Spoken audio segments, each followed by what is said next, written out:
Good afternoon, ladies and gentlemen. Thanks for being here today for the daily briefing. It has been a while. Just returned from the West Coast and Colorado. Spectacular weather. I think, Ed, you were out there, right? Wonderful. I don't have any announcements to make at the top, so we'll go straight to questions. Jim. Thank you, Jay.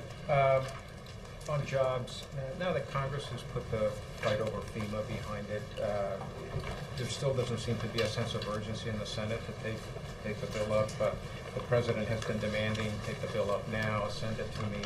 Is it a bit disingenuous to suggest that Republicans are the obstacle when Democrats control the Senate, and that's where it seems to be being put on the back burner? Jim, we are extremely confident that the Senate will take up the American Jobs Act. The majority leader has said the Senate would take it up. As you point out, there has been business that the Senate had to get done in September because of the fiscal year constraints. And that included not just FEMA funding, but the CR in general, surface transportation extension, FAA extension. I mean, these were things that had to get done in many cases to prevent either people being thrown off the job and added to the unemployment rolls, or to ensure that the government continued to be funded and disaster relief continued to be in place. The Senate will move. The Democratic support in the Senate and the House and across the country is very broad for the American Jobs Act, and the President will keep up the pressure because what we have yet to hear from Republicans is are they going to support all the elements of this bill? And if not, why not? If they're against modernizing schools, for example, they should say so, and they should say why. If they're against hiring teachers back, putting them in classrooms to educate our children, they should say why. It's certainly not because the bill isn't paid for. The bill, as you know, is paid for. There is no higher priority right now for the American people or for this president than to take measures to grow the economy and put people back to work. So you'll continue to hear from the President about the urgent need to take this up. We're confident the Senate will do that. We hope the House will follow, and we hope that Congress will take action on America's #1 priority. In his interview with BET television, the President said that he expected some of these elements in his package would pass through Congress. Why not focus on those that he thinks can pass and create a more of a cooperative situation rather than the confrontational situation that he's creating?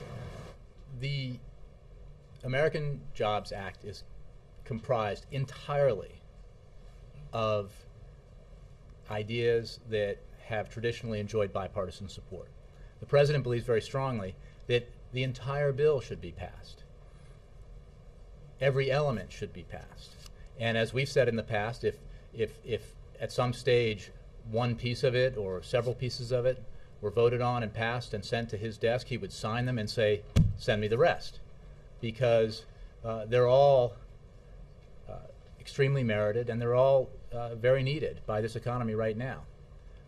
I don't think, as a matter of approaching this, that the President is going to take items off the table, precisely because there are no controversial elements here. There is nothing here that is anything but entirely mainstream, anything but in keeping with what economists on the outside say would help grow the economy, would help create jobs, and obviously the entire thing is paid for. So we're going to push the whole bill, and if it comes to us in pieces, we'll keep demanding the rest as it comes.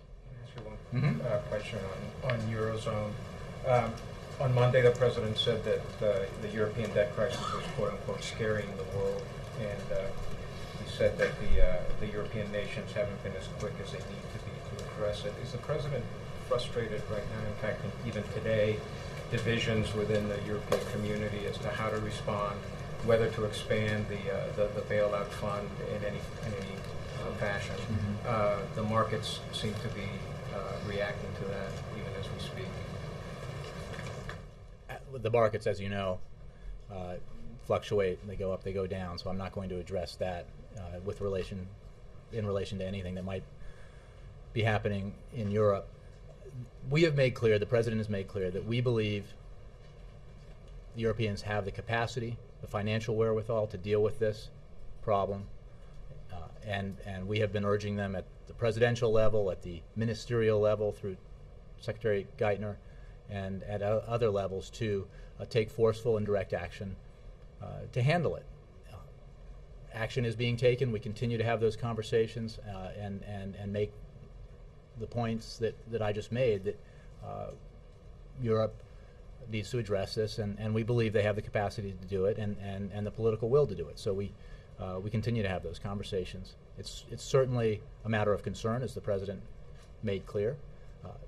It's an interconnected global economy, and this situation has clearly caused a headwind to develop for several months now for the overall global economy and in particular the American economy.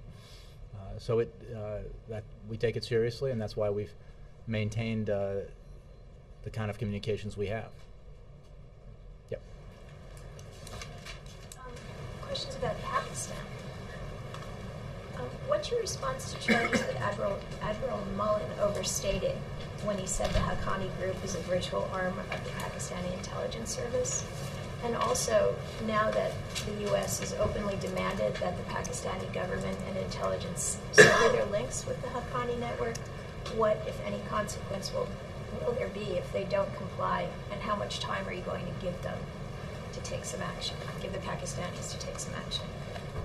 Well, the administration's view, as I've said and others have said, is that the continuing safe havens that the Haqqani network enjoys in Pakistan and the links between the Pakistani military and the Haqqani network are troubling, and we want action taken against them. And that is a conversation we have had with the Pakistani government for a long time, not just in recent days and weeks.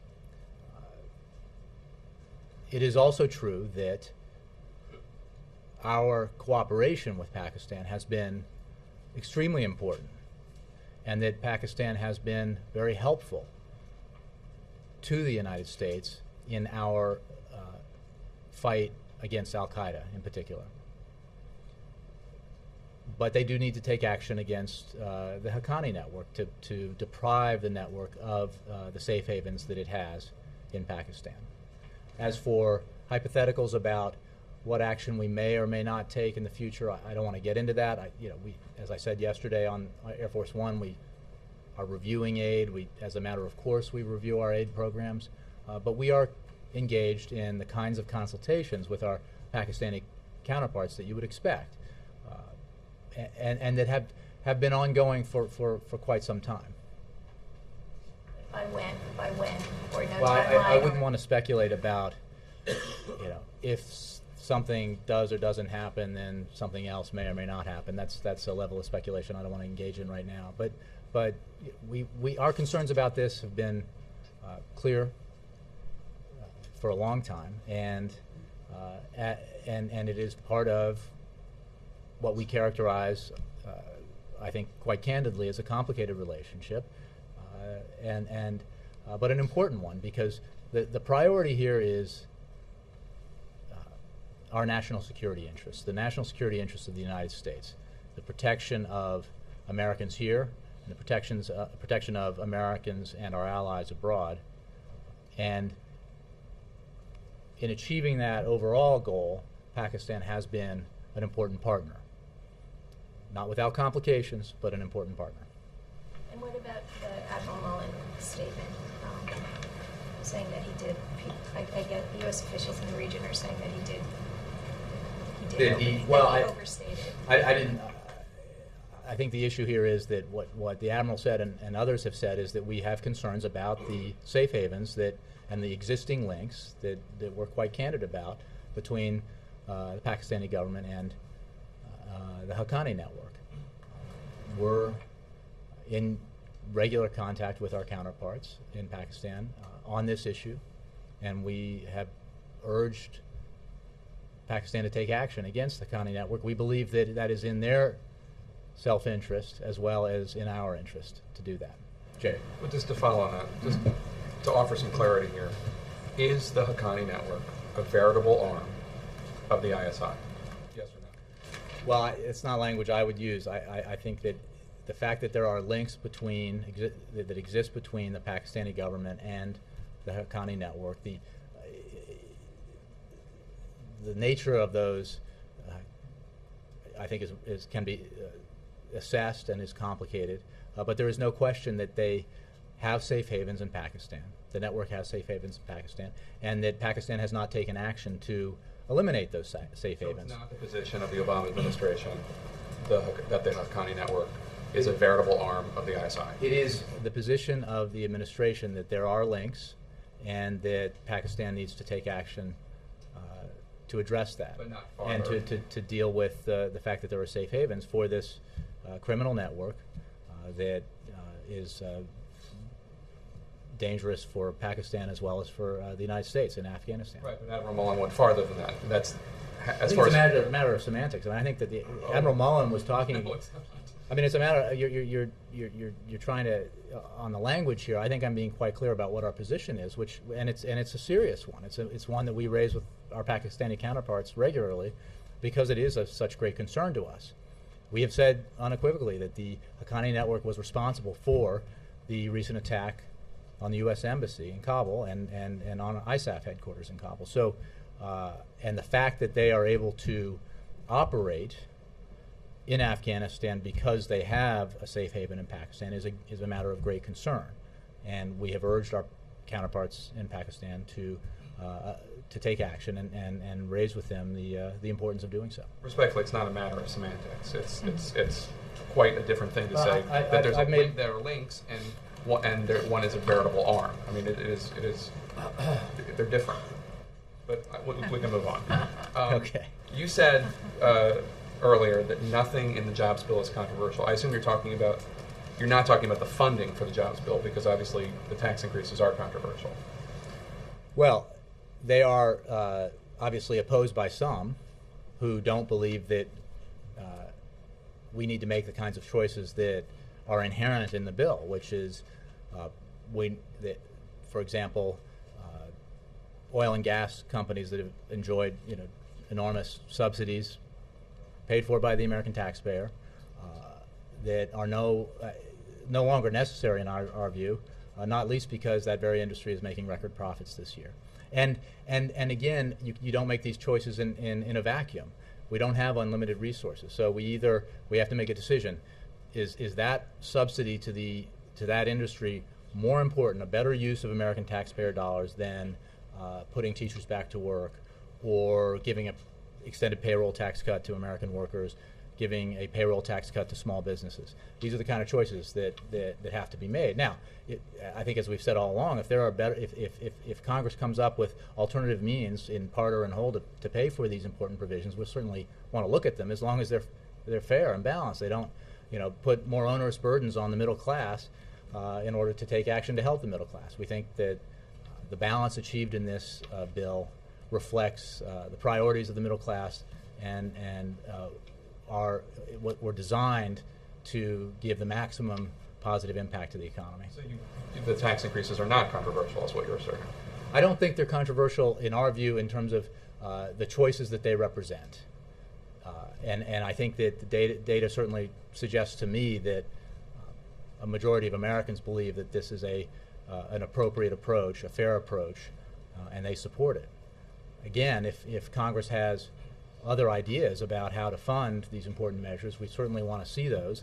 But our standard here is that it has to be fair. It shouldn't, as we have seen in other attempts at dealing with other issues through Congress, that it can't be, we're going to pay for this by eliminating Medicare as we know it, or we're going to pay for this by slashing education funding by 30%. I mean, those are not the priorities that I think the middle class in this country support, and certainly not this president.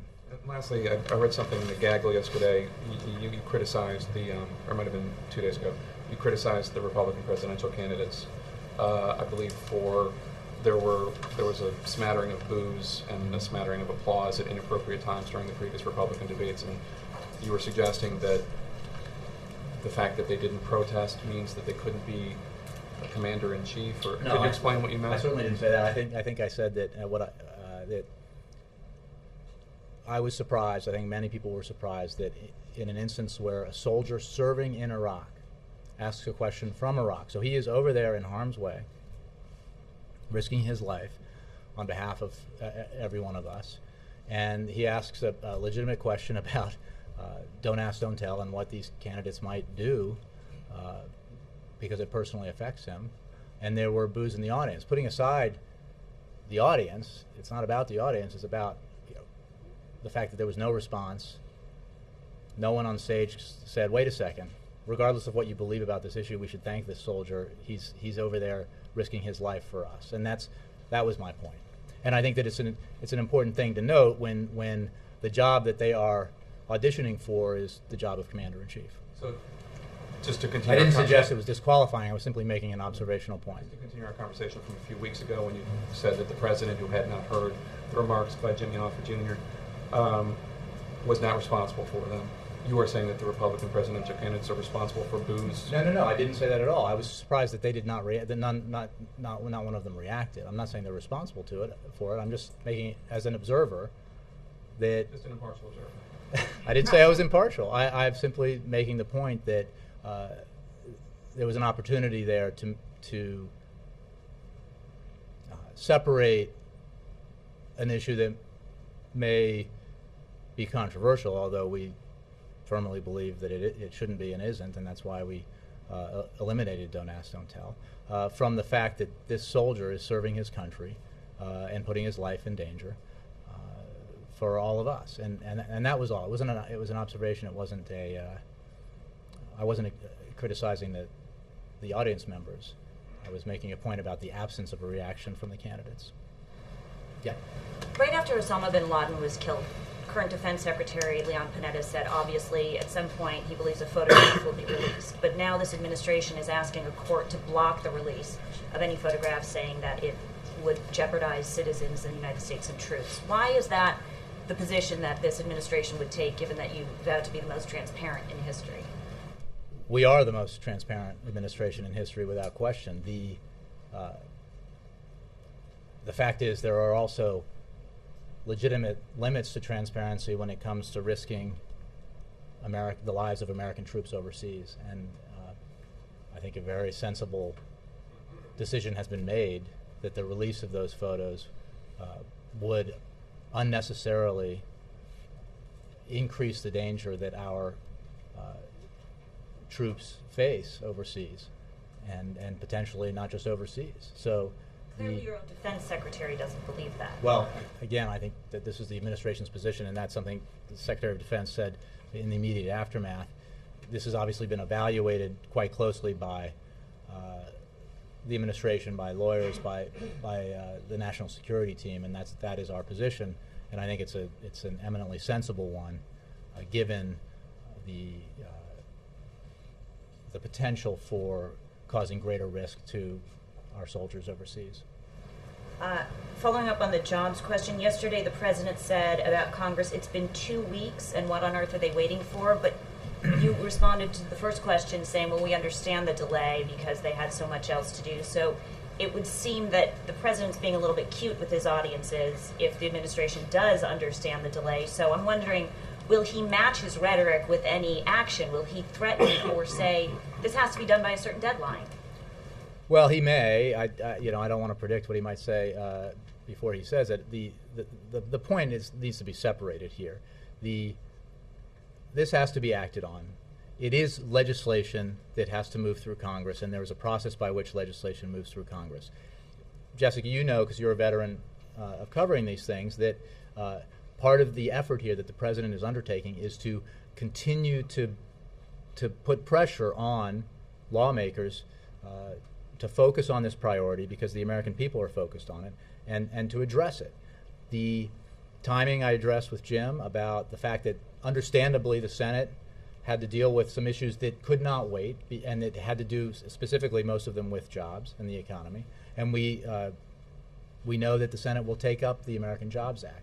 If you're asking me, no. Pieces. Well, there's a lot of I get questions like, since since there's not 100% guarantee that this will pass, why did you bother? right? That's not how it works here. So The question is, don't we expect that if it passes, individual pieces of it will pass? And so what he's telling his audience is we have to pass this entire bill. yes. But nobody who really covers Congress expects that will happen. So, But you're talking about expectations grounded in cynicism that has to do with or is the it fact reality that of the dysfunction Washington? in Washington, The but that reality. doesn't make it acceptable. And we have been candid about the fact that we believe the whole bill should be acted on and passed in its entirety, unchanged, and sent back to the president. We are also understanding of the fact that this is a process that moves through Congress, and that it is unlikely to arrive back wholly unchanged and intact.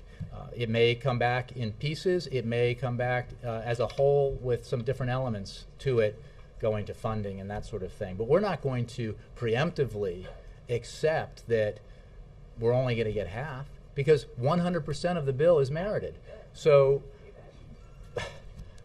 half would be half good enough for the American people.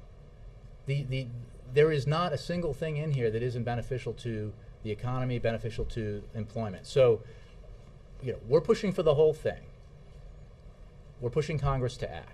And as I've said, if Congress separates out elements of it, passes them, sends them to the president, again, if they are elements of the bill that is his bill, and they are paid for in a way that is balanced and acceptable, he will sign them and then say, where's the rest? If it's the tax cuts, he'll say, where's the funding for infrastructure? Where's the help to rehire teachers or to give the incentive to small businesses to businesses to hire veterans returning from Iraq or Afghanistan? And he will make that point all the way through. Obviously, the quickest and best way to do this is to act on the whole thing. But we're clearly understanding of the way that Congress works, and aren't going to rule out signing pieces of it if that's how it comes. One last unrelated question. You had an event at a largely Latino school yesterday. You have a Latino event today. Is the administration worried about eroding Latino support in the face of stalled immigration reform? The administration had an event, the president had an event yesterday at a school because it was representative of the kinds of schools across the country that need renovation, rehabilitation, science labs that aren't older than you and I, and then that's true for all Americans. Look, the president has gone out and maybe yesterday, but the president has gone out in different parts of the country and will continue to go out all over the country and speak to different audiences about the absolute need to take action on the Jobs Act. He'll speak to teachers. He'll speak to construction workers, first responders, small businessmen and women, all of whom have a stake in this bill. He'll speak to working men and women who get a paycheck, who desperately need the extra $1,500 on average that they'll get from the payroll tax cut that's included in this bill. I think that given the broad support for it, given the many sectors of society it assists, there are many available audiences who want to hear this message, and the president will bring it to them. Nora, how are you? If I may, I'm well, thanks. On Pakistan, if I may, does the president disagree with the chairman of the Joint Chiefs, Admiral Mullen?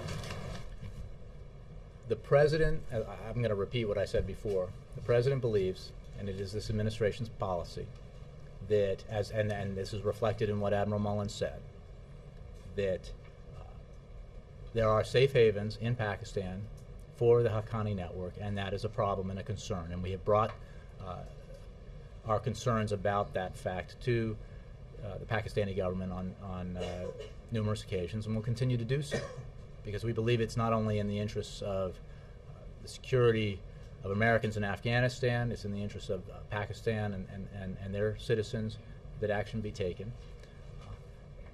We also think it's important to look at this more broadly in terms of the overall relationship that we have with Pakistan and the importance of the cooperation that we do receive from Pakistan in our fight against al-Qaeda and in taking measures to increase stability in the entire region. So, When the chairman delivers remarks before Congress, does the national security team review those remarks and approve them?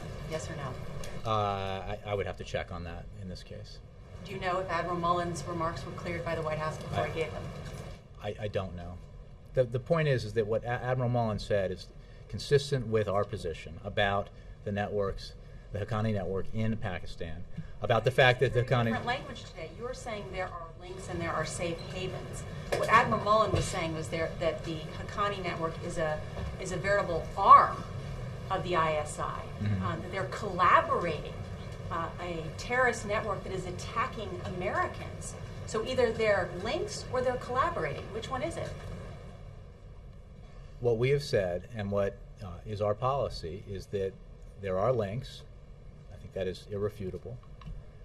The fact that Pakistan has not taken action against those safe havens allows the Haqqani network more freedom to operate, and that results in increasing their capacity to take action against Americans in Afghanistan, and that's a matter of great concern, and we bring those issues to the Pakistanis and express our concern about them.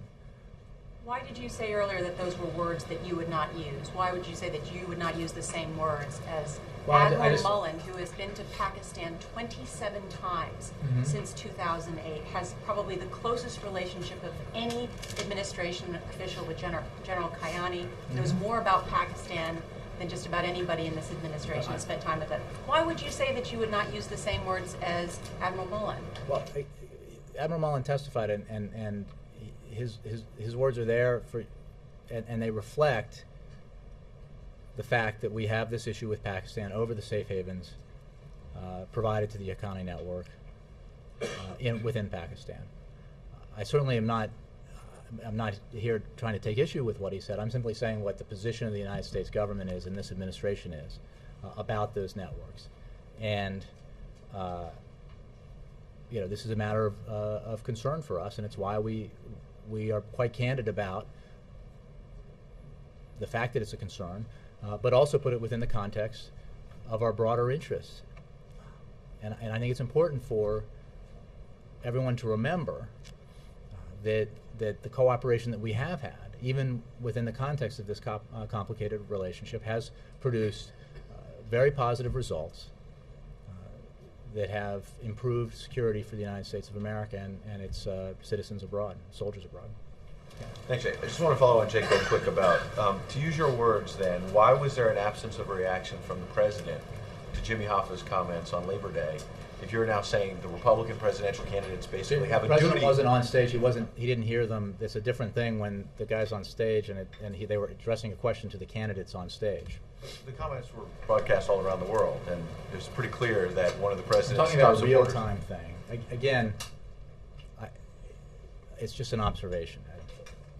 On Solyndra, I understand the White House has pushed back hard on Republicans launching attacks, and after the fact, 2020 hindsight saying you shouldn't have done it. But the LA Times had a story. You mean Republicans who solicited on behalf of companies in their states and districts loan guarantees through the program, and in those solicitations talked about the wonderful merits of the program and its job-creating potentials and the importance of the clean energy industry to the future of America and our energy interdependence. You mean those letters? Is there a question in there?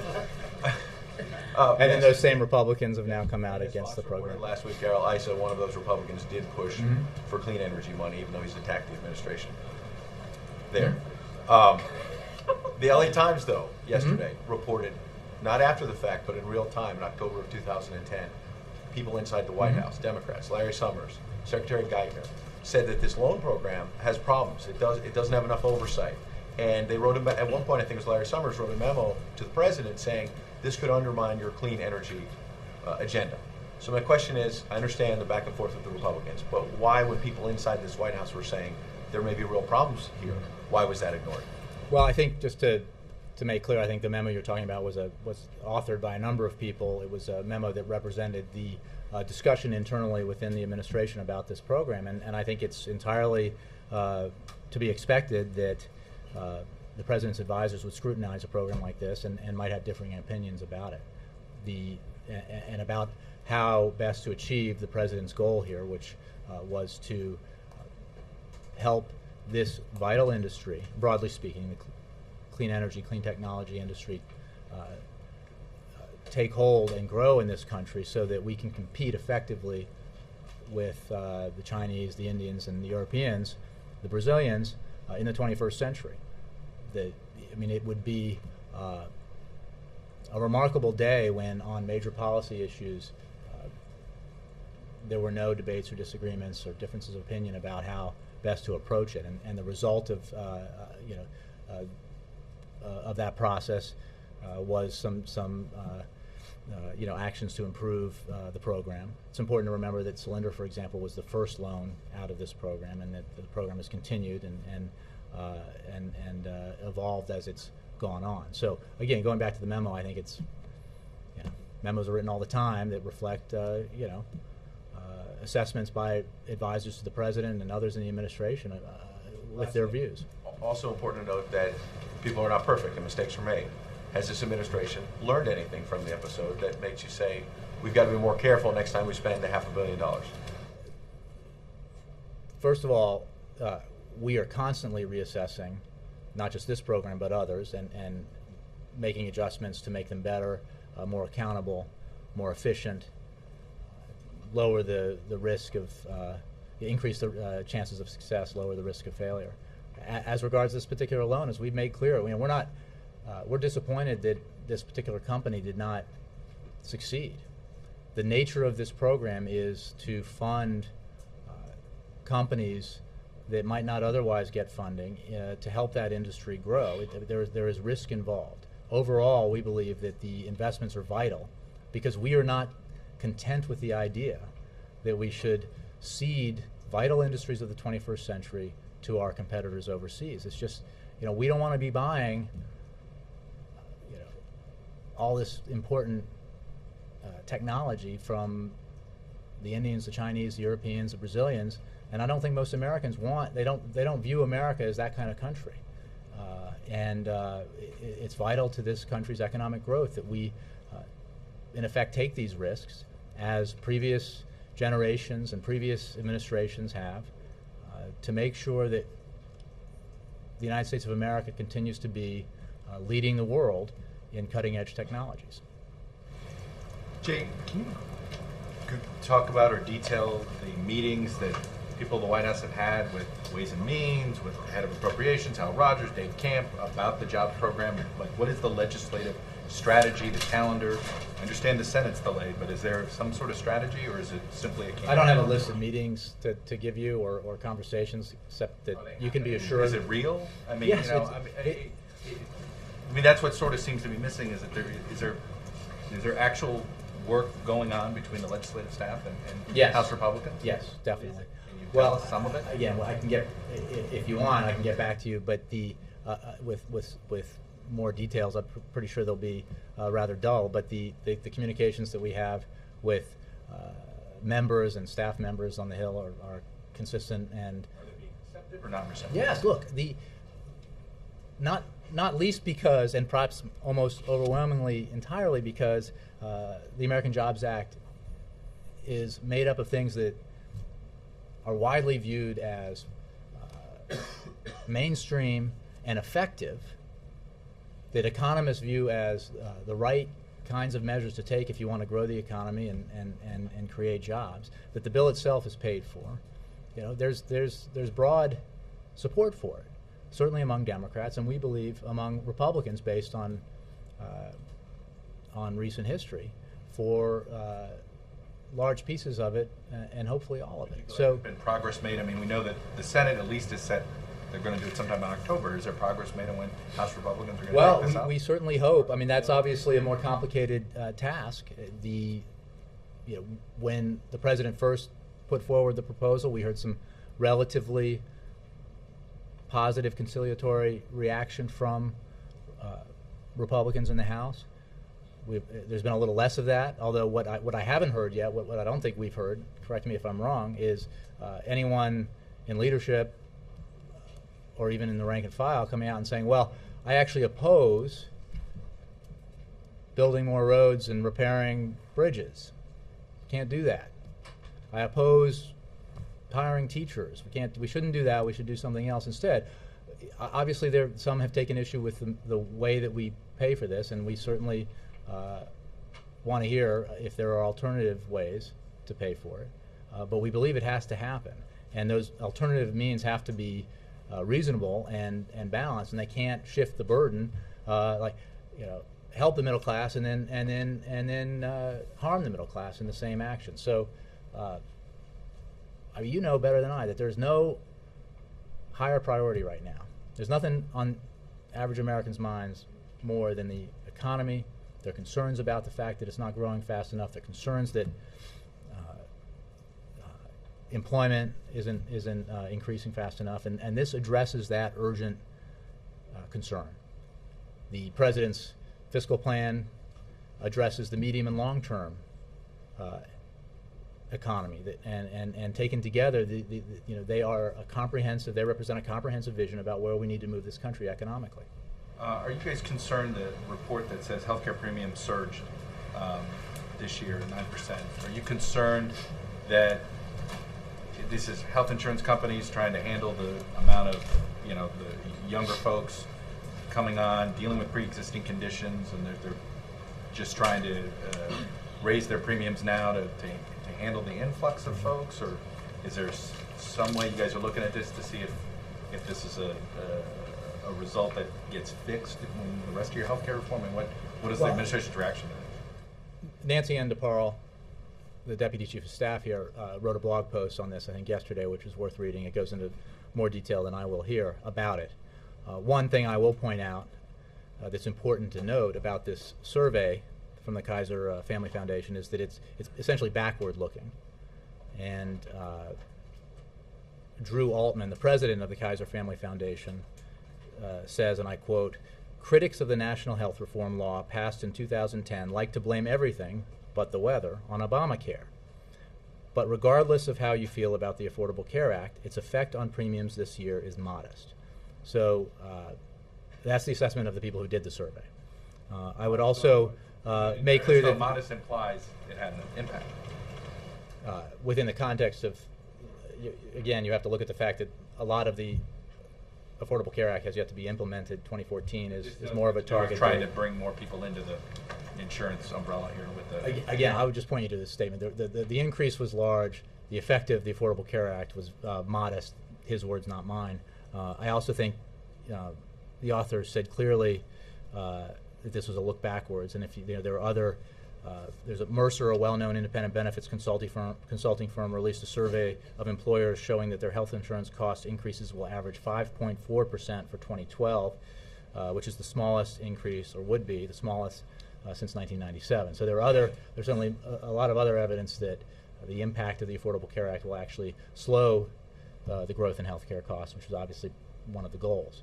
Additionally, the Kaiser survey, since we're talking about it, points out that more than 2 million young people have insurance now with on their parents' insurance directly because of the Affordable Care Act. A piece of the Affordable Care Act that has taken effect already has already had this tremendous impact on young people in America, which we obviously think is very positive. Laura.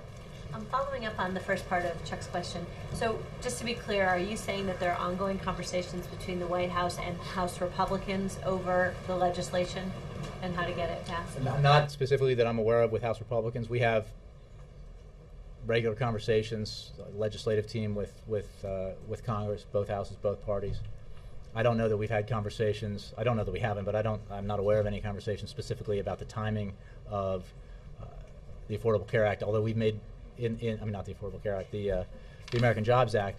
In the House, we made it abundantly clear that we want Congress, both houses, to take it up.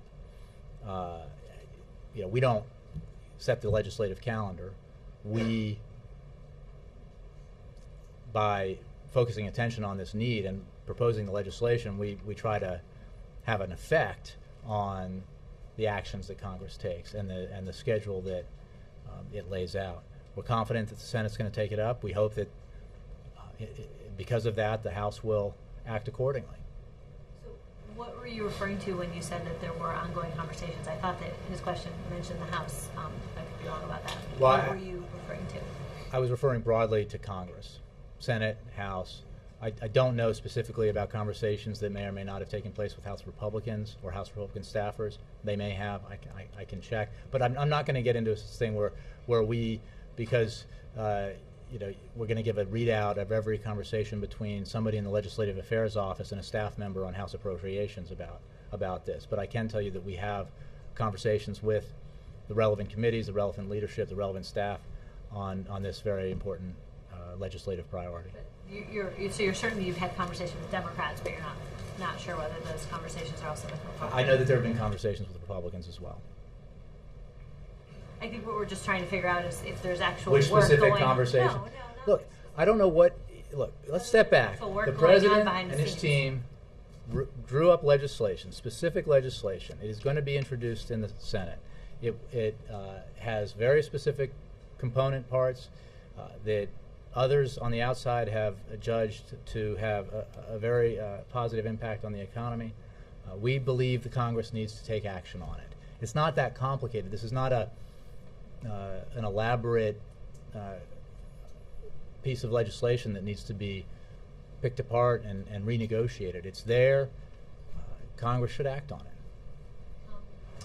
And on another issue, does the White House have a position on legislation the Senate does plan on taking up next week on China currency manipulation? We're reviewing the bill.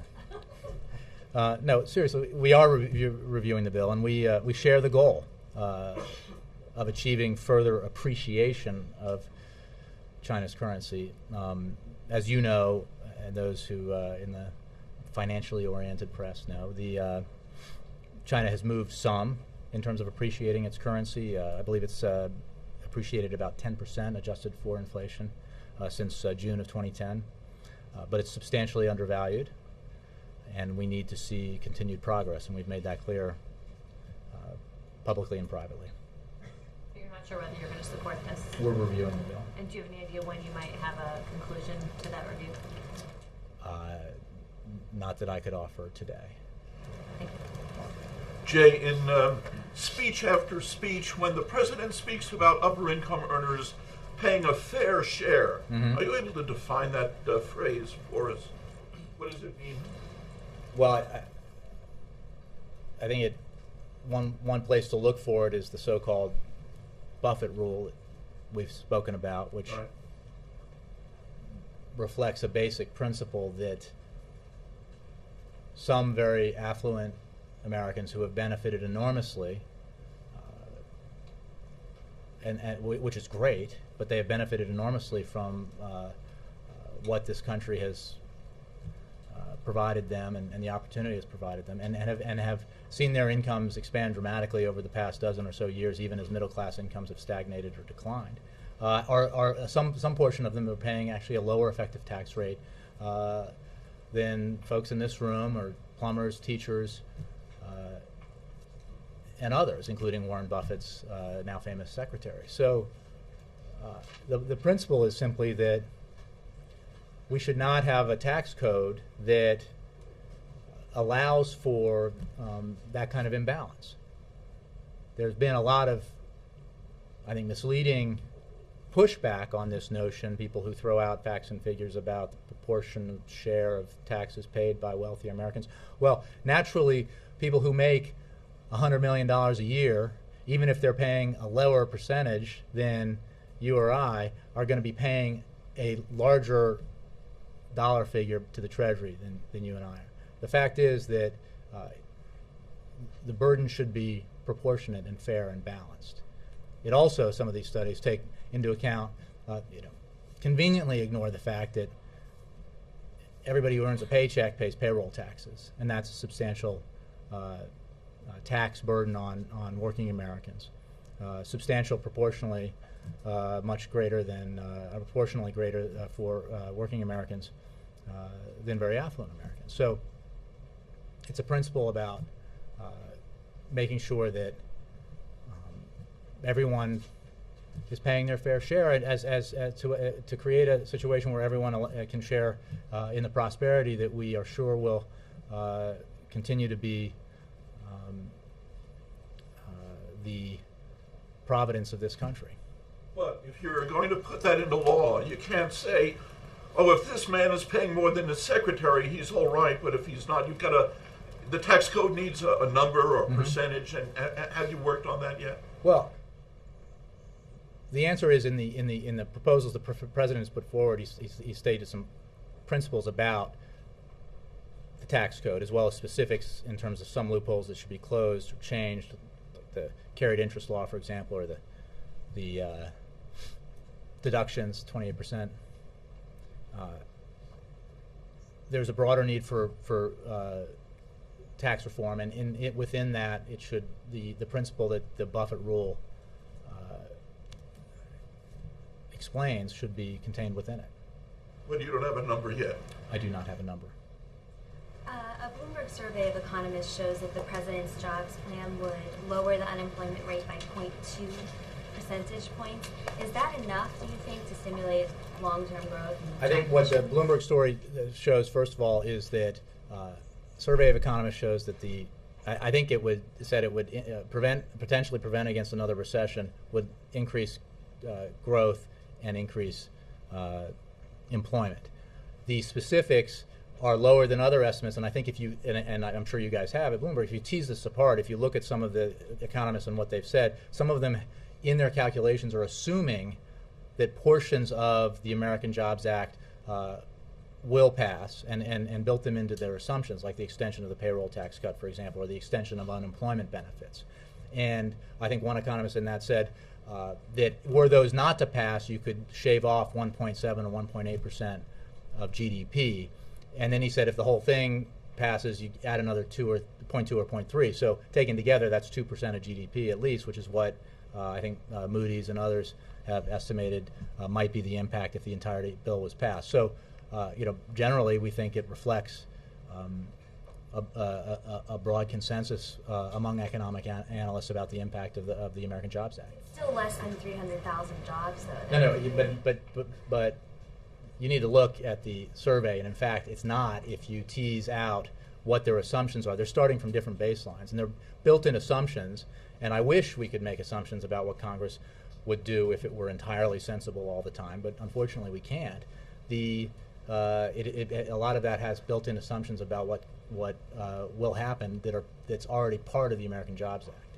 On Chris Christie's speech last night, what's your reaction to what he said, calling the president a bystander in the Oval Office? And did the president see any of this?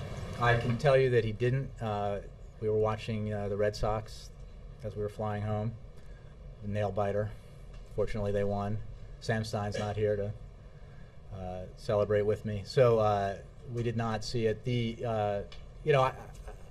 I actually don't. I haven't even read it yet, so I don't really know about that. I would just say, in general, that in the 2.5 years that Barack Obama has been president, it's simply.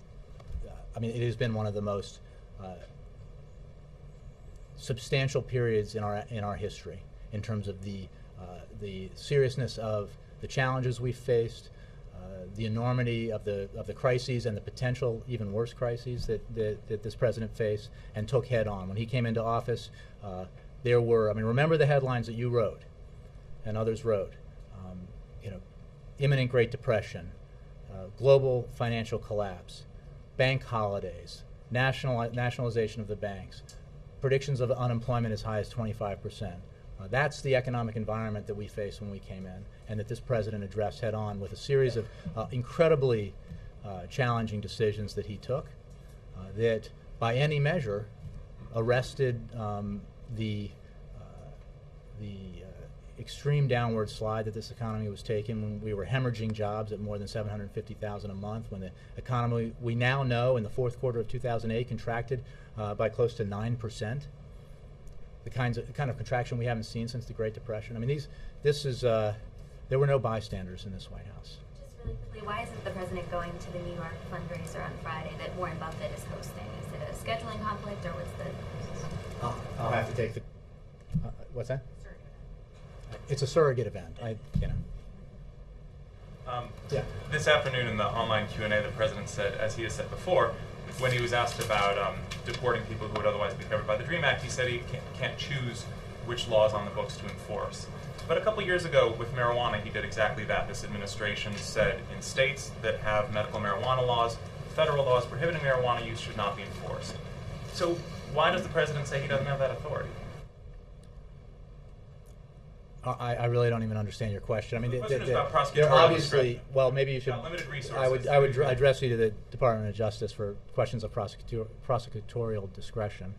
I can't even say it, let alone explain it. So the fact, what the president said is absolutely true about the particular issue that you're talking about. But again, if it's in terms of the discretion of prosecutors, I would encourage you to. This administration has demonstrated that it's not. I mean, that you have a fixed amount of resources that you can put to enforcing this law or that law, and the administration can say, we're going to put it towards this law and not that law. So why does he say he can't do that? All right. Again, I think with the comparative here, I'm not sure how to answer your question. The fact is you can't choose which laws to enforce and which not, and the president's quite right in that. Jay, just one Mark. question. It was my turn, Jay. Can I ask about the Jay, Supreme Court? just I think one it was question the once a week. That's Washington all. Post's turn, or the New York Times. I can't remember which one, but yeah. Briefly, the Then Supreme you come Court, back. I know that the Justice Department's got briefs coming out later today, but in general terms, in layman's terms, please, what does the administration want the Supreme Court to do as regards the health care law? We firmly believe that, as has been upheld by a number of different decisions, that ultimately the Affordable Care Act will be found constitutional, because it is. Does that answer your question? Well, all right. Does it worry you about the time frame that's likely to take place here with the case coming up this fall and then being ruled on in the middle of a presidential re-election bid? Yeah, I'm not. We're not worried about what we believe the ultimate decision will be here, which is that the individual mandate provision is absolutely constitutional, as a number of courts have already decided. Obviously, some have decided otherwise, but we believe ultimately that this will be resolved in the favor of the constitutionality of the act. Has the administration decided it's a good thing to get this resolved as quickly as it can because of the uncertainty? No, I think we've been following. We've been moving. It's been moving through the process, and we continue to argue the merits of it, and the process will continue. We're not. Again, we're very confident that it will be found to be constitutional. Yeah, just one question. Can I follow up on Mark's question? Then why didn't you? I mean, isn't it clear you do want to speed up the process, or you guys would have asked for another appeals? Well, I think you're asking that question backwards. I mean, we're not trying to slow down the process, if that's what you're asking. We're letting the process actually speed it up. Well, no, we're just simply. Onto the full appeals court. We could have, I guess, but we didn't. I don't think we thought it was necessary. Let me find if I have anything specific on that here. I think I'd remind you that 2 appellate courts have previously ruled in favor of the Affordable Care Act, and we're confident, as I said, that when all these cases are resolved, that we will prevail. Not taking action is not. Doesn't mean we're trying to speed anything up, but we're also not trying to slow anything down. We're confident that when it comes up, it will be seen as constitutional, because we're quite convinced that it meets that bar, clears that bar. We're in the seats. They're not here. I know, but the seats represent organizations. I get it. But Connie and then Lester. But I mean, those seats are. You know how it works, Connie. I mean, these people travel. Yes, I mean, we're seniors. Yes. You have a question about? Yes. Do you have any updates on the threats by the Iranians to bring some of their naval ships off the U.S. coast, and also any update on the missing Libyan missiles? Okay, I'll take them in that order.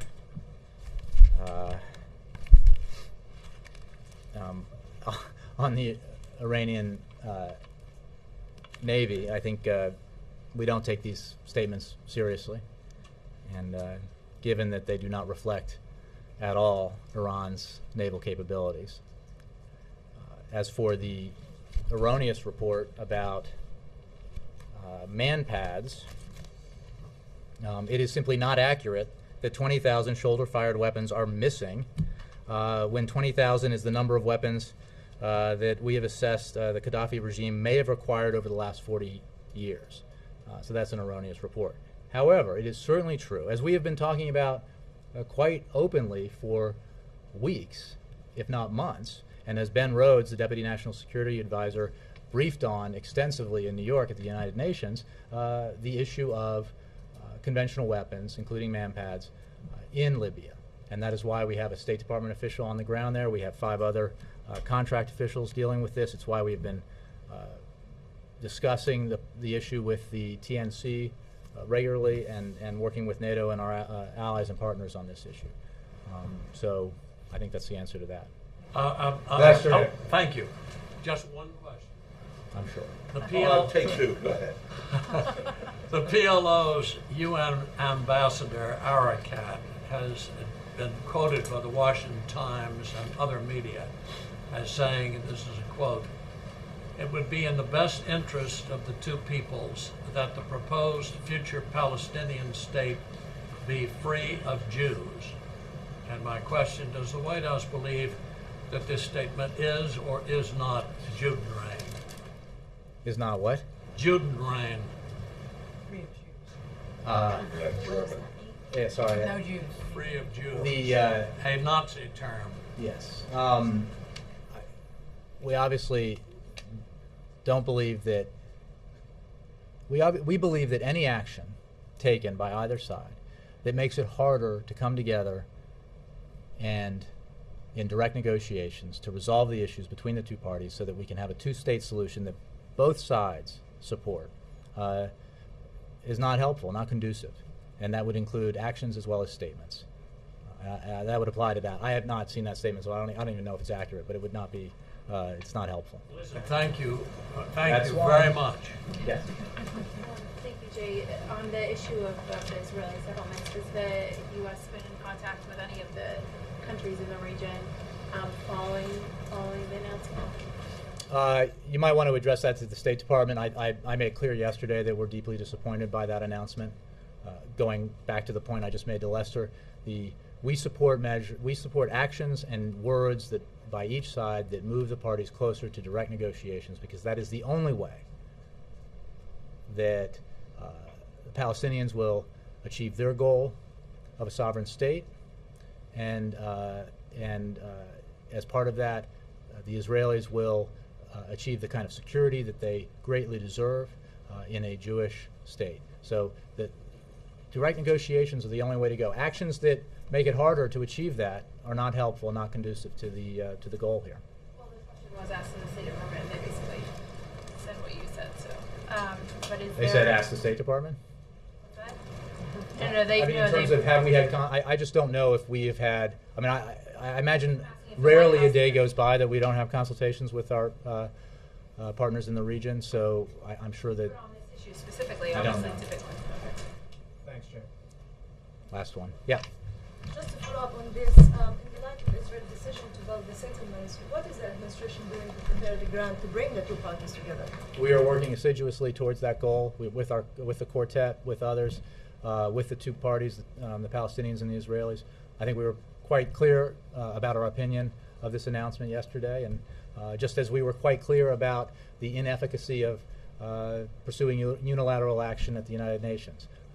We encourage both sides to take actions to achieve the goal here that they both seek. Thank you. Jay, how many man pads are missing? If it's not 20,000, how many are missing? Yeah, I was just taking issue with an erroneous report. I don't have a number.